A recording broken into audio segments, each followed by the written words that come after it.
Hello and welcome back to the Avoid the Tyrewall podcast. Today I'm joined by two very special guests, Aiden Neate and Beanie Reece. Do you want to tell us a bit about yourselves? I'm Aiden Neate. I'm racing this year. Just joined the Alpine F1 Academy, which is obviously really big for me. So yeah, I'm really happy, and it's just nice to be here on a new podcast and joined with Bean. Hi, I'm Beanie Reece and I'm a motocross rider. I'm currently riding for Suron UK in an electric series, but I then also ride a Kawasaki 250. And I did the Europeans last year. And yeah, we don't really know what's happening this year yet, though. So, this is for Beanie. How do you become a motocross rider? Oh, okay. So first of all, you need a bike, and yeah, you just need the kit, the bike, and then most people have like motocross tracks everywhere, so you pretty much can just go to a track and start riding as long as you know the basics about how to ride. You can go to training to a track. Some people just teach themselves really, and then once you start progressing, then you can go to bigger championships and then become a British motocross rider. Quite easy. Have you guys had a go or would want to have a go at the other sport? And then a question from a fan was, would you be good at it or were you good at it?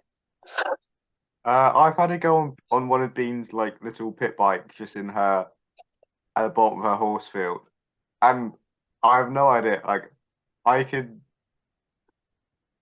don't think I could ever like ride up to a jump and not be scared going up to a jump. Like, I would not be able to have the mental capacity to actually like literally look at this big 30-foot jump and like full throttle go at it. So I don't think so. But I was impressed though. I was really impressed because I thought that it'd be quite funny because he wouldn't have a clue about how to ride a bike. So I was like gonna thoroughly enjoy my day watching him struggle. But no, he got on the bike, then immediately started changing gears and going around. She was telling me all day about how it's going to be funny watching me stall and not know how to change gears, and I saw her face go. I was actually very impressed. But I've had a go on his sim. That's the closest I've got to having a go at his driving.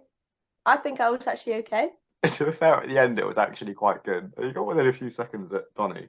Yeah, the problem is the Donny last chicane on the short track? Yeah, on the national. On the national. It needs some work. Yeah, it definitely needs some work because I'm not far off until it gets to that chicane and I'm just in the wall. It all unfolds. Seems difficult. So how did you two meet? TikTok. Yeah, well, we started talking on social media, and then Bean had a meeting at Donington the first round when I was there for British F4. So after racing had finished, of course, I went and found her in the paddock. And then yeah, she's now follows me about. I follow her about. Yeah. Wherever we're racing. Yeah, it sort of happened. It was actually everything just fell into place quite nicely with where I was and where he was in the country. It sort of bearing in mind we live 5 hours away from each other, we ended up in like the exact same place at the same time. Yeah. We were like, oh hey, how are you? Yeah, and it's just carried on from there. Yeah, pretty much. Now we just go watch each other. I think we actually spend more time at each other's tracks than we do like with each other normally. Yeah. To be honest. Yeah, definitely. As a whole. This, for context, I'm friends with a racing driver. He shall remain anonymous. And when I watch his races, I'm absolutely crapping myself, and I'm so nervous. And then last year, he bloody flipped the car and just scooted along the floor. Do you feel stressed or anxious when watching each other's races? I do internally. I remain externally. I'm very calm. I'll just sit there with the timings up on my phone. I don't really move an awful lot. I just sit there and watch, and I know what he's capable of. I usually sort of know what he's thinking. Yeah, I have a lot of belief in him, so I know he'll do well. I get more nervous watching Bean's races than I do in my own races, because like when it's me in the car, I know like I'm in control, and then when I'm watching Bean, when she's going around by herself, I'm absolutely fine. Like I'll watch, I'll like be smiling, but like when we were in Belgium last year, like she came, I was still at the top of the jump, and you can't see the whole way up. and she just came like 20 feet in the air, literally with like this much of a gap between her and another rider, and I was just like, no, please, please. She's just like my little 5'2" Bean, and then she gets on a bike and then gets all aggressive and angry. And it's like, please be safe. Please be safe. Be fast, but be safe. So yeah, I definitely get nervous watching, especially in the races. Oh yeah. What are your favourite tracks? Oh, I've got one favorite track, and it's called Canada Heights, and it's actually right next door to Brands Hatch, and it is my favorite track. And my favorite track of Aiden's is definitely Dubai because it's nice and warm. Not Knock Hill, definitely not Knock Hill. I stood in the pouring rain with the timings up. The pouring rain, my hair went for a 2-day open pit lane test. Ooh, fun. Yeah, it was freezing. And for me, I think to drive, like actually doing a lap on the limit, Brands GP is the most satisfying because like it's like obviously you have to be on the limit to be fast, but if you get it wrong, you're in a wall at like 120 mile an hour in the trees, and it's like but it's like when we were walking the track and we were just looking at all the possible outcomes for people crashing, I was thinking no.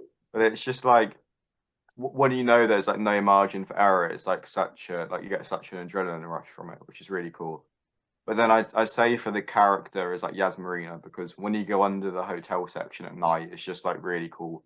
And there's nowhere really until you get to F1 you get to drive in the night. So yeah, doing Yas in the night is like wicked. And it's just seeing how close you can get to the wall and turn 14 without actually crashing. I don't know if any of you saw this, but there was a video, I think it was from the touring car weekend, and there was literally a tree in the car, a car in the tree.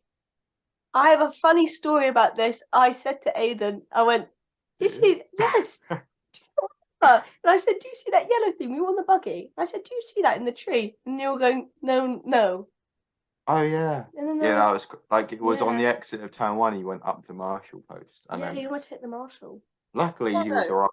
I definitely wouldn't want to get stuck in the tree. So it's nice to see that he was okay and that the marshals were unharmed. Yeah, they did a really good job at clearing that up and make sure everybody was safe. I don't probably think it's something they trained for, getting a Porsche out of it. No. It's a pretty niche experience, to be fair. Can't say people will have done it. No, not a lot. Definitely not a lot. On the back of that, what are your least favourite tracks? Oh, Lower Drayton. I'm sorry to the guy that owns Lower Drayton, but I really don't want to ever come back. I hated that track since the first time I ever went on it. I've not had a single good experience there. Absolutely slating it, but you know, oh well. Yeah. I don't know. There's not really anywhere that I particularly dislike. Yeah, I don't think I've never raced anywhere and gone like, oh, I'm not having fun or I'm not enjoyed it. So I don't really think there's anywhere that I could say is at the bottom. Like there's a few which are at the top, and then the rest are just with each other. Like it's not really like I can honestly think of which one I don't like. Most people say Snap. That's just it's like Marmite. You love it or you hate it. Yeah, it's not my. Again, it's definitely not my favorite, but I think it's just on par with the other ones. Like there's nothing special about it, but it's not like bad. It's not a bad track. Although I didn't have a very good weekend there last year. Sorry. No. I say not very good. It was really bad. But moving on. Moving on. If you could change one thing about your series, what would it be? Ooh. Which series are we going for? So I'm not actually signed as for a series this year. So whichever you want to choose. I wouldn't mind having sector times. Oh yeah. There's no sectors in Motocross. Any series of Motocross. I wouldn't mind that. We only get one lap time. I don't know where I'm faster at each bit of the track. I think it's maybe slightly longer races in British F4 or radio in British F4 would be the one thing which like I think is really useful, because wherever you go after British F4, with exception to GB3, you have radio, and it's just something which is so useful. And it's not only just like the usefulness for the driver, but there's so many safety aspects from it as well. And like, if there was to be 30 cars in British F4, if you're at Alton Park, you can't see the safety car lights, and if the safety car lights go off, you don't know, you know. So it's like, I think the radio is definitely something which is, for me, would be a positive to have in every championship which you can, really, because I do obviously understand it's the cost to bring it down a bit, but for me it's just it's a one-time investment for forever, basically. I just think it should be there. I think I moaned quite a few times this year. I keep saying this year, in 2023 now. We are. You've already done a series this Oh my god, I've already done a championship this year. We're in February. What are your workout programs like? year. I don't really have a set program. I've got a PT called James, and yeah, I do a bit of everything, really. I like Pilates, I like yoga, then I like cardio, weights. Basically anything that doesn't give her a forearm pump.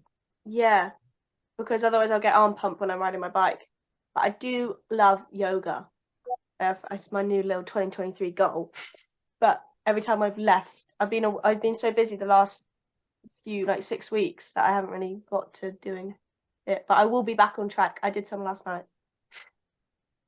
For me, like, really depends on what time of year it is, like what's championships coming up, where I'm racing, because like last year, for example, I was 4 kilos overweight in British F4, which is quite a considerable amount. So like, it really depends, because obviously you want to be strong, but you need to be lean. But then honestly, like, going into the regional car, it's a lot of upper body, like a lot of your shoulders, your chest, it really takes a big hit because of how close the wheel is.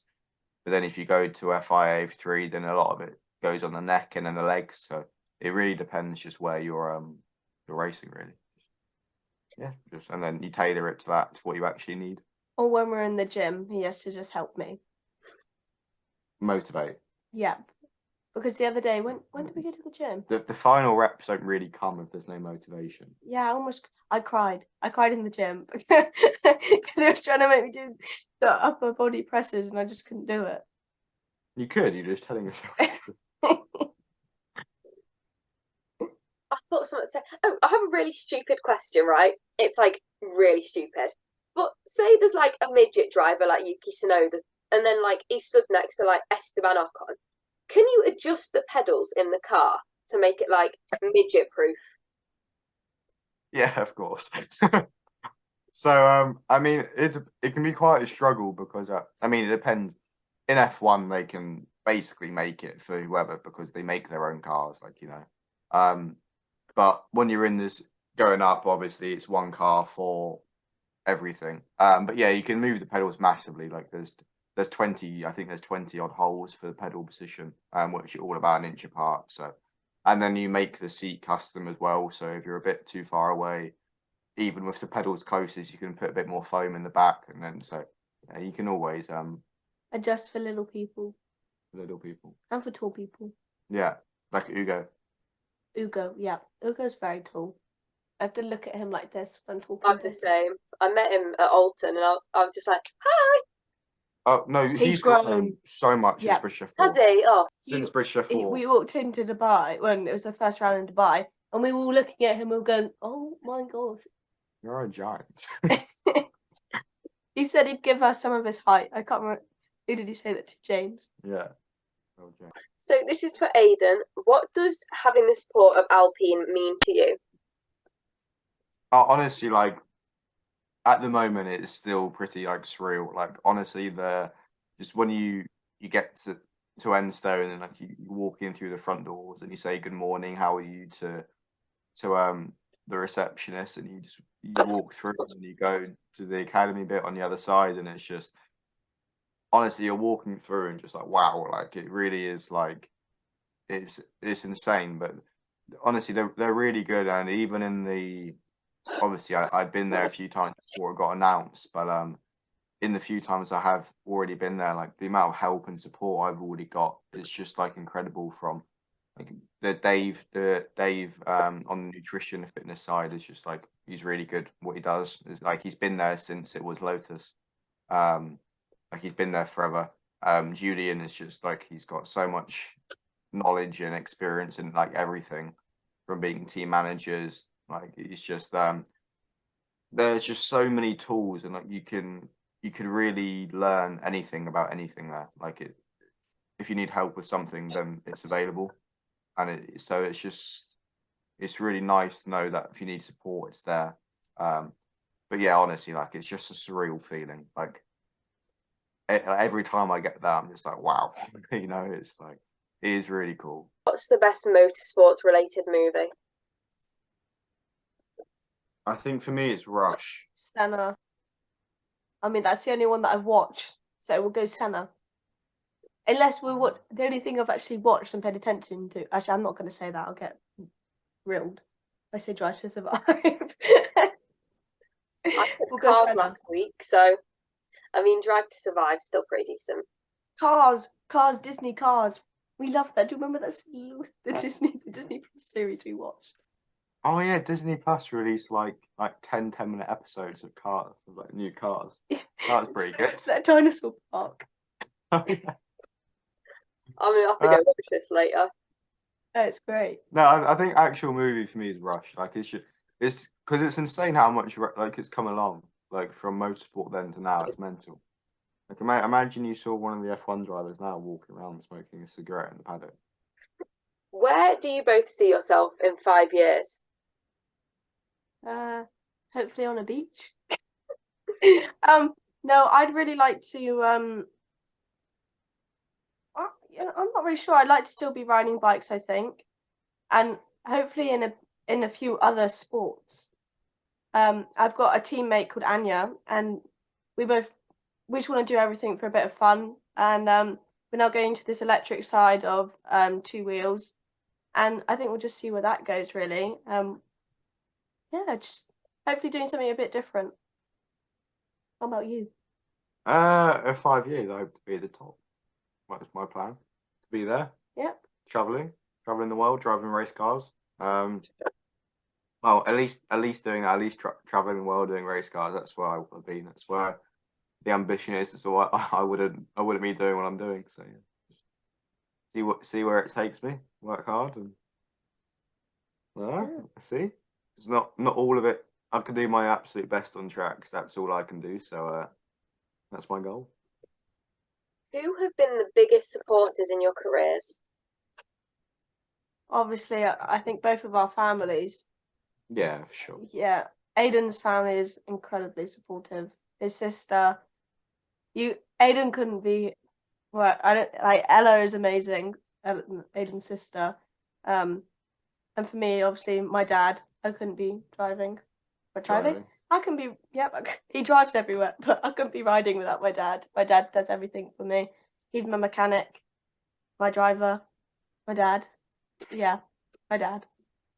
Yeah, I mean, my sister's not really missed a single day like at a track. Probably, wow, has to be 6-7 years now. Like she's not missed a day. Like she's missed maybe the odd test day at Alton Park in -2 degrees, like in 2021 winter testing, and she missed I think one race from last year. Like, but no, she's literally like she's been there the whole time. So I think my sister and obviously my dad is the person that got me into the sport at 4.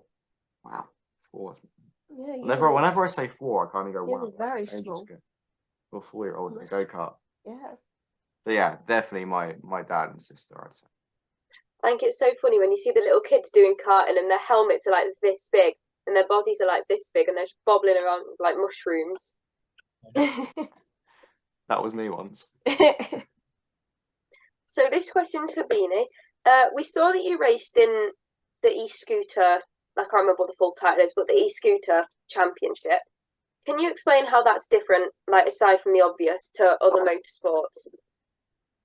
So ESC is a new sustainable championship. I think it's it's quite creative. I don't think anybody really thought that an electric scooter could be racing, but I cannot tell you how fun it is. Some people have mixed opinions on it, but riding the actual scooter and being out there with all the teams, it's great. You've got teams like Carlin from like 4 wheels, they're now on the 2 wheels. Anthony Joshua's got a team. I just think it's really incredible, and lots of the people working in it are XF1 people and they put on an amazing championship last year, and I really enjoyed the last round that I did at Paul Ricard. And hopefully this year, if I'm fast enough, we'll get back in. And I just think it's really.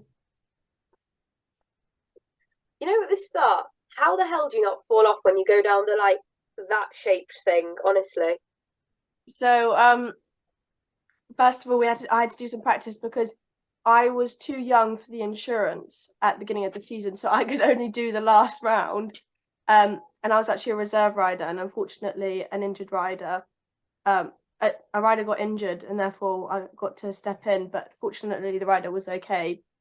But you had to learn quite fast about how to do those. And there's also a rule: you're not allowed to double step your feet, so it's literally one push then off. And the scooters are quite heavy, so it does take a little bit of adjusting to get used to it. But yeah, you're all right when you're up there. And then the final question is for Aiden. Is racing in the Middle East / UAE more physically demanding than racing in the UK? Yeah, for the most part, just because of the heat. Obviously just hotter, you sweat more, you get more dehydrated. It's just yeah, a bit. I think. I mean, if you go, even when you go for a run, if you go for a run outside in 35 degrees compared to 5 degrees, it's going to be harder. Yeah, just for that. I mean, when you go out there, the actual tire on is a bit less grip than the Pirelli, so you do get it's a bit easier in that regard. But no, just the heat makes it harder. Just like, as I said, going for a run's harder when it's 30 degrees out. So it's the general knowledge quiz now. I'm actually scared. Is it completely general? Sort of. Like there's historic stuff. There's slightly more modern stuff. So. Okay. Question 1. What is the longest British F4 circuit? Snetterton. Wait, distance? Distance. Yeah, snap. Which brand of motorcycle is known by its bright green colour? Kawasaki. Correct. Sir Sterling Moss regarded as? Sorry. What? Oh, sorry. What is Sir Sterling Moss regarded as?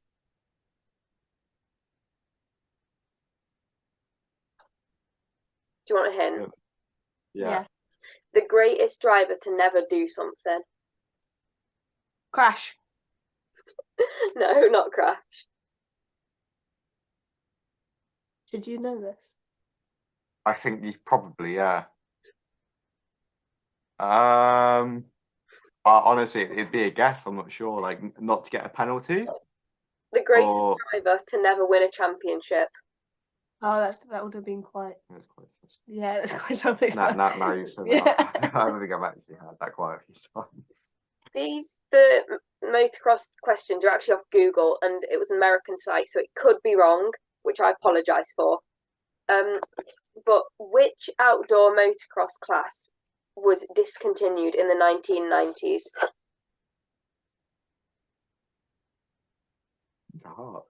I wouldn't have a single clue. It was even called scrambling back in the day. I don't know, schoolboys?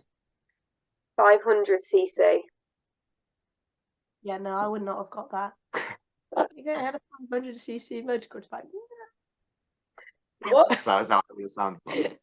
What team was Jenson Button driving for when he won his title in 2009? Wrong. Yeah.